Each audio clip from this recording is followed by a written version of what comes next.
yourself. HIV will wreck your health, yo. Protect yourself. Remember, I know you make yourself. My name is Marcus Spence. I play the role of Oliver. I just offered to buy a drink. I used to buy a drink all the time.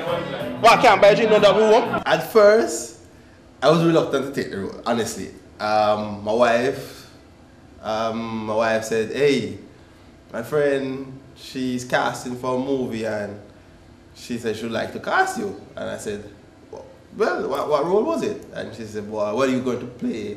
A homosexual man? I'm like, boy, that no looks so right. You know, coming from my background, most of my boys would say, yo, what kind of role that you play, boy? You know? So it was kind of a reluctant key, but I sat down and I thought about it and I like, well, I'm comfortable who I am, I know what I'm about, I know that I am not homosexual. It was for the benefit of the public. It was for my benefit, it was for the benefit of the public. And in that basis, I took the role because I want to benefit people, so people would know, okay, this is something that happened in the world. It's not that, oh, you know, it's not that it's a, as you say, personal role. I say, okay, yeah, I want to play because I am like that. No, it was just something I wanted to do to help my fellow men. Imagine how hard it is for me to be able to accept who I am. You think I wish to be like this? Well, my name is Elijah James. I play the actor Lance in the movie When No One Is Looking. I'm a marketing coordinator for Diamonds International, a local jewelry company that does business across the Caribbean region. I also am a big volunteer and a big patriot of Antigua and Barbados. When you used to come in the house at night time, staggering, vomit all over yourself, it's me have to clean you up. Me. Lance. Lance is a young guy, basically living a double life.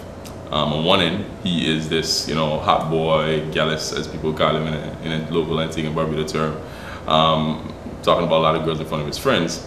However, on the other hand, he now lives a separate life, being gay, you know, dressing in ladies' clothes and that kind of stuff. And basically, throughout the film, he is revealed, so to speak. With his father, he comes into conflict, and his dad is not necessarily too happy with hearing that his son is actually gay. When I thought about putting myself into the role of how I could probably be, you know, bringing the message and actually putting some quality or value to the character inside the film, I thought, what can I do to try to get into a character? So what I did, I said, you know what, let me go home. I went home, I spoke to my mother, and I decided to say, let me see what it would actually feel like to be inside of that kind of whole situation, to see what kind of reaction I saw you to get out and kind of feed from it. So I went home, I told my mom, Mom, what if I told you, you know, I was gay? And wow, everything just went out of psh. Mom was like, what? You crazy? You heard this? And that was it. I got phone calls from my aunt, my sisters, everybody just went crazy. So it kind of got me into the mindset. Can you imagine what Lance actually, if somebody's actually trying to, you know, even struggle with living with a double life like that and to come out and all that, even their father find out that, oh my gosh, my son is gay. You know what it would be like, because I can't imagine that my loved one, my mother, the only person you know, most people look forward to unconditionally to support them, reacts the kind of way when they come open up to them. So the most difficult scene for me, would have probably been the whole dressing up, makeup kind of thing scene. For me, that's not a norm. So I don't really put on makeup before. I've never really done it, and once yet putting on a dress, oh my gosh, it was an experience. I almost dug my out twice with the makeup. Zara was right there to help me out. The dress, a little bit unnerving, you know, putting on a dress, walking on a dress for the first time. So I would say that would probably be the most difficult part of the film. Malik, we've been married for 5 years now.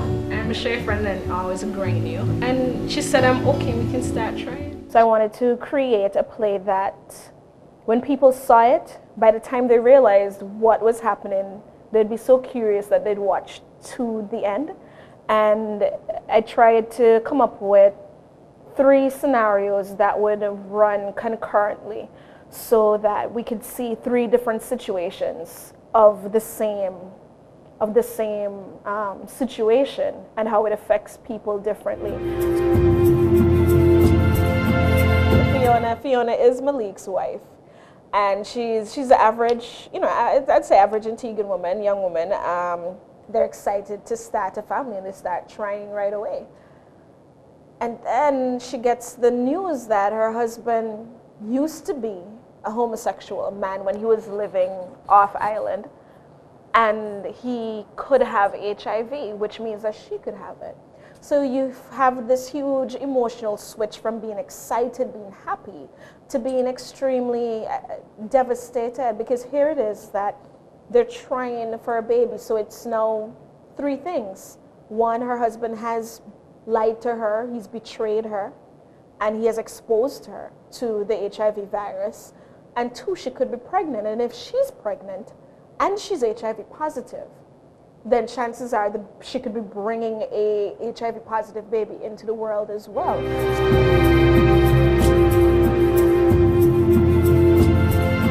It's a great reality for a lot of couples, because, you know, whether it's the man or the woman, the husband or the wife stepping out, we have situations where married couples step outside of what should be a monogamous relationship, and they break the trust.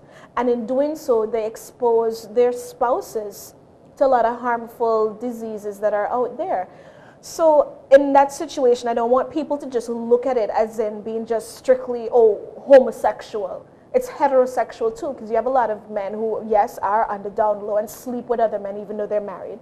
But we have a lot of men out there, and women, who go out and sleep with, you know, the opposite sex.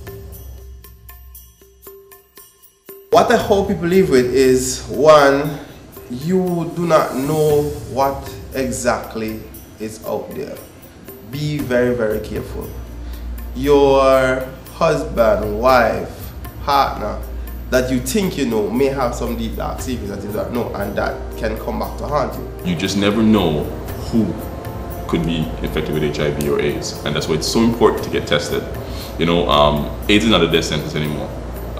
There's life after HIV, and many persons, the only way that you would actually be able to even offer yourself the opportunity to live longer, if you do find yourself getting infected with HIV, is actually getting testing and knowing your status. Look at your lifestyle, because HIV is very real. It's no longer a death sentence, but regardless, it's a sentence that you don't have to bring on yourself or on others. Do not judge people. Don't judge people based on, oh, because you're this and you're that. Don't judge. Just look at what life brings, take it as it is, and try to do to others as you hadn't done to you. The golden rule. I don't think any black person should exercise discrimination, because as black people, we know what discrimination is. And discrimination is discrimination is discrimination. Doesn't matter if you're discriminating against gender, race, sexual orientation. It's discrimination, and that is what needs to stop.